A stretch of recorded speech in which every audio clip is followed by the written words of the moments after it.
Hello everyone, welcome back to my Scratch programming series. In today's video, we are going to explore one of the most powerful tools in Scratch, the repeat blocks. Repeat blocks help us save time by running the same set of instructions again and again without writing the code multiple times. Instead of repeating steps manually, Scratch does it for us automatically. We'll look at both the repeat blocks and the forever block, understand how they work, and also try some fun examples like moving a sprite and creating an endless loop and bouncing ball animation.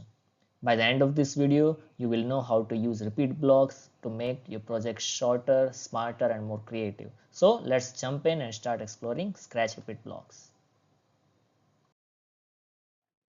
As you can see here in control blocks, we will be today discussing three different categories of blocks: repeat block, forever block, and then after repeat until and some other blocks also. In repeat block, you have to give two arguments. One is the number of time you want to repeat some action, and another one is here in the empty area you have to supply with actions that you want to repeatedly perform. Let's take an example. Suppose I want to move this sprite for 10 different times. So what I can do is I can write a code like this that let's change x by 10. If I do this, this particular sprite will move 10 steps in x-axis, okay, whenever I do that. But I don't want to manually change that. What I want to do is I want to programmatically move my cat 10 steps repeatedly for n number of times, let's say 15 times. Okay, so how can I do that? With repeat block. In repeat block, write here the number of time you want to repeat the action, and here in this area you write the action that you want to repeatedly perform. As you can see, the block is now ready. If I let's just add a wait statement so you can actually visualize the effect. When I run this, as you can see, the cat sprite is moving 10 steps and it will move such way for 15 times. Okay, so that is how you use repeat block. Any action you want to repeatedly perform, you can use this repeat block. The next block that we'll be discussing today is the forever block. Now, unlike repeat block in which the repetition is for the number of times you provide the program, in forever block, there is no limitation on the number of times a task is repeated. As the name suggests, forever means this particular action or statements or commands that you write here, they will repeat forever until you exit this entire script. Okay, so how can we use that? For example, let's say I want to move this sprite with my mouse. Okay, in let's for as you already know that for that we will use this motion block go to, and here I will change this to mouse pointer. So now when I run this particular block, what it will do is foreverly it will make the sprite to move along with my mouse pointer. It's like this. Okay, so you have no way to stop it, right? You click whatever way you do, it will keep on forever repeating this go to mouse action until and unless you stop the program. The sprite will keep following you. So that is the forever block.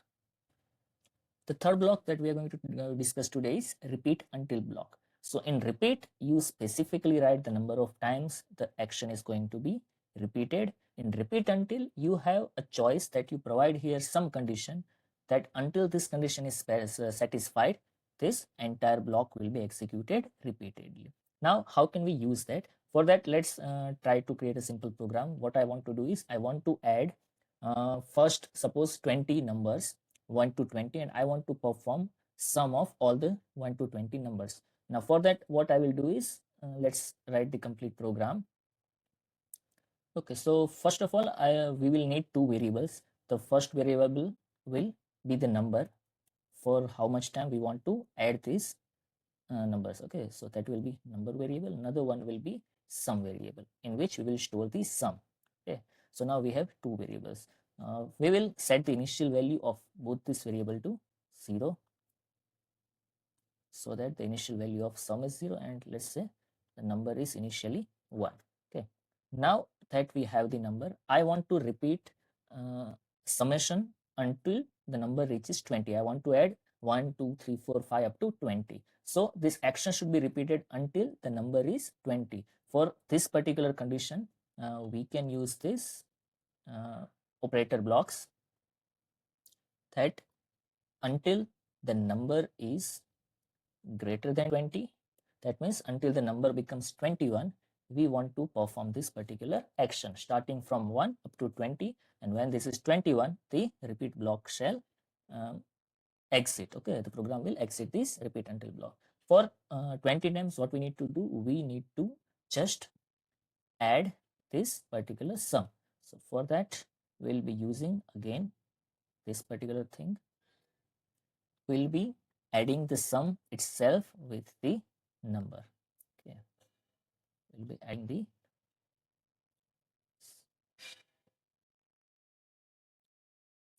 sum plus number.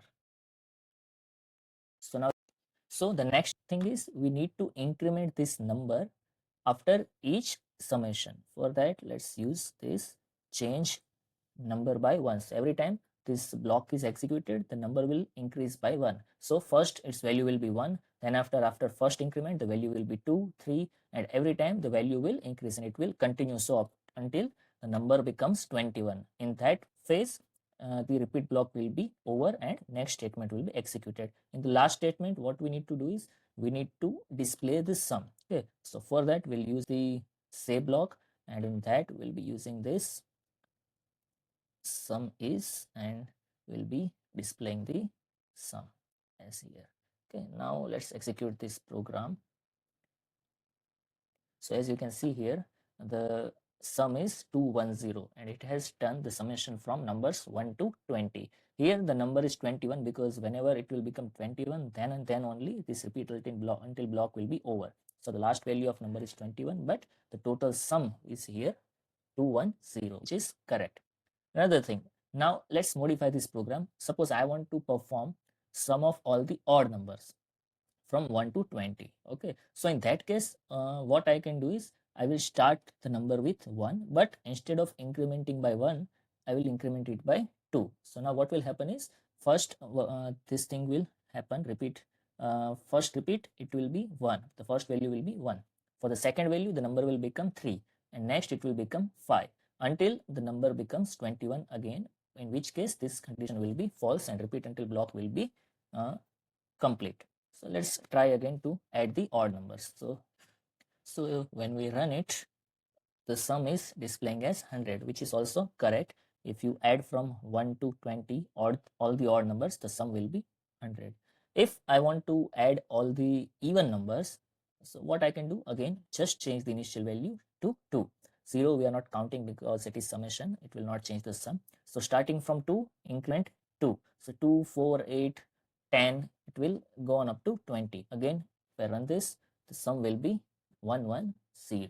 So this way you can use the power of repeat until block to perform all the sum. Here the 20 is just guesswork or the initial number. You can let's say add up to 50 numbers, 1 to 50 numbers.